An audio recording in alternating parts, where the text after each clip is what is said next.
This couple is camping outdoors. They unexpectedly discovered an antique door entangled with iron chains. Although it exudes an eerie atmosphere everywhere, the couple still brought it back home. It was precisely this action that led to the subsequent tragedy.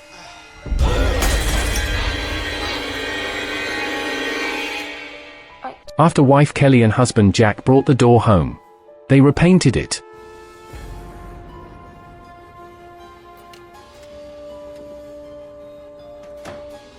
Works and everything.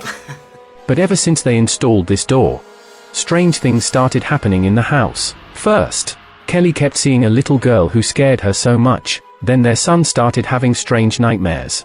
I'm walking through a house with lots of rooms, and it's following me. The source of all was the door she picked up. However, this family was unaware. Coincidentally, Kelly had a friend. He was a wizard. Today happened to be the day he came to bless their new home. As soon as the wizard entered, he felt something was off. This house is unclean. It is afflicted by spirits, dark phantoms, held by the divinity of the... After the wizard finished speaking, he began performing rituals with Kelly.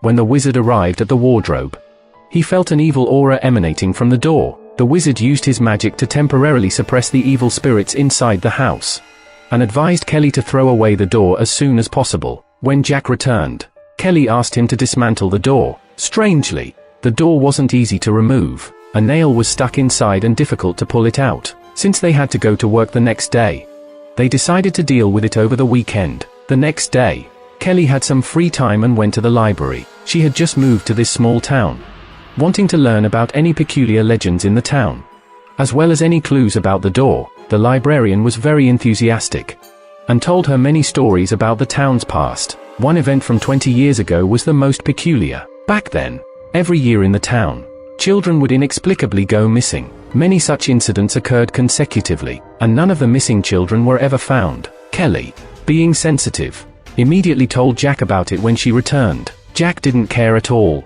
He never believed in ghosts or spirits. After passing a peaceful night, strange things started happening again.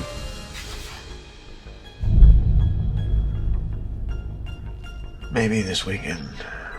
Apart from the peeling paint on the door, a little girl frequently appeared in their house.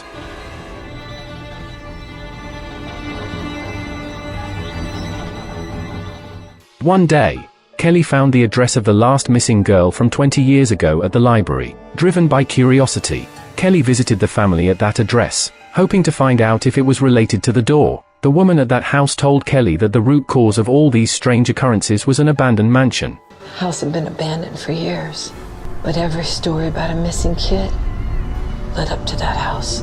I started thinking there was something wrong with the house itself. The woman's own daughter went missing after entering that house years ago. In anger, the old woman burned down the mansion. However, this door couldn't be burned no matter how hard she tried. So, she came up with a solution. So I buried it.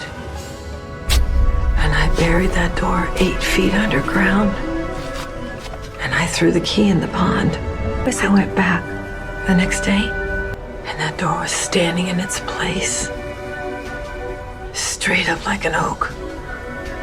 Like it had grown there out of the ground. Key in the lock. So I wrapped it in chains. She chained the door with iron and hoped that nobody would ever approach it again. Sure enough, no children went missing in the subsequent 20 years. But now, by bringing the door home, it's like Kelly had essentially sacrificed their own child. Kelly quickly contacted Jack and asked him to come home urgently. But when they returned, it was already too late. Kate!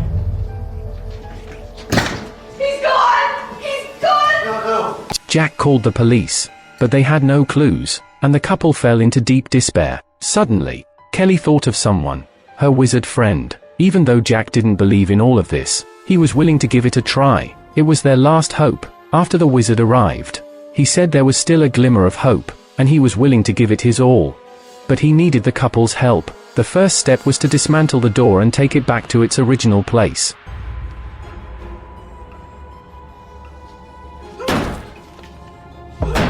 The three of them quickly arrived in the forest. where the wizard prepared an altar and created a protective circle on the ground with salt. They didn't know which evil spirit had taken their child, so they needed to communicate with the spirits to gather information. The wizard took out a wooden arm and began summoning the vengeful spirits. After the vengeful spirits arrived, the wooden arm began to move on its own. One knock. Yes. Two knocks. No. The wizard started asking questions, and initially, the vengeful spirits were cooperative. When asked about information of a boy,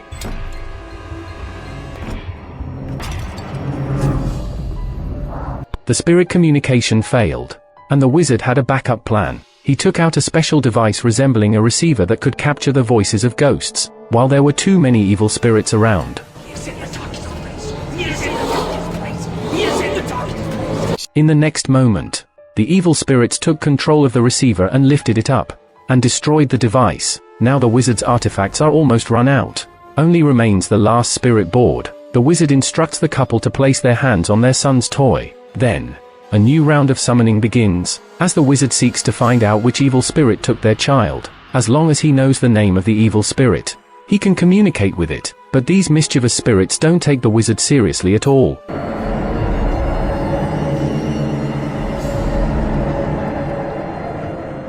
The spirit board is painted black all over, with only the words, "Goodbye," left behind, with no artifacts or tools left. The wizard is at a loss, but Kelly has a clever idea and takes out her lipstick.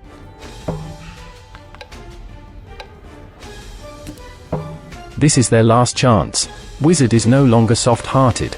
He immediately uses a cross to capture one of the mischievous spirits, forcing it to reveal the name of the mastermind behind it all. The little spirit is fearful of the wizard's abilities. It has to tell them. After facing numerous obstacles, Kelly and the others finally manage to make contact with the demon who took their child. True to me, Impulsa. I am Impusa. I am the guardian of the gate to the void. Unlike ordinary spirits, this demon is difficult to control and communicate with. After the wizard's repeated pleas, the demon finally agrees to have a face-to-face conversation with them, but insists they must come to its realm. The demon instructs them to place the key to the gate in front of the door. After they comply, the key automatically slides into the door's lock. After a while, the large door slowly opens.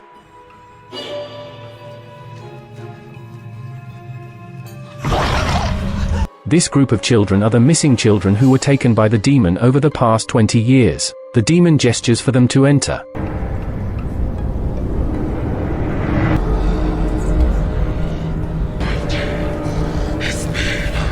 This space is identical to their own, but it doesn't belong to the human world. It's an illusion created by the demon. Kelly and Jack are prepared to offer themselves as a trade for their son's freedom. The demon refuses, as it prefers the taste of children. In the face of such a powerful demon, the wizard has no means to intervene and can only serve as their translator. The demon is so powerful.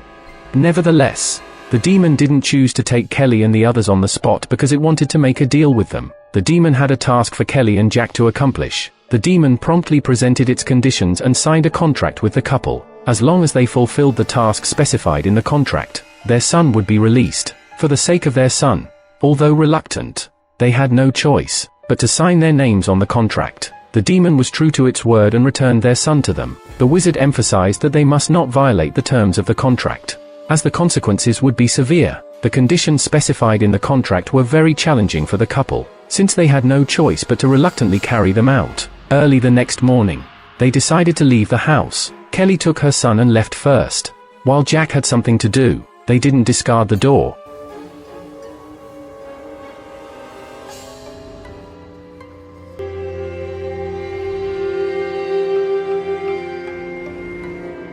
It turned out that this was the demon's condition. The number of children were the most at school, and to save their own child, they had to harm so many innocent people. The movie ends here.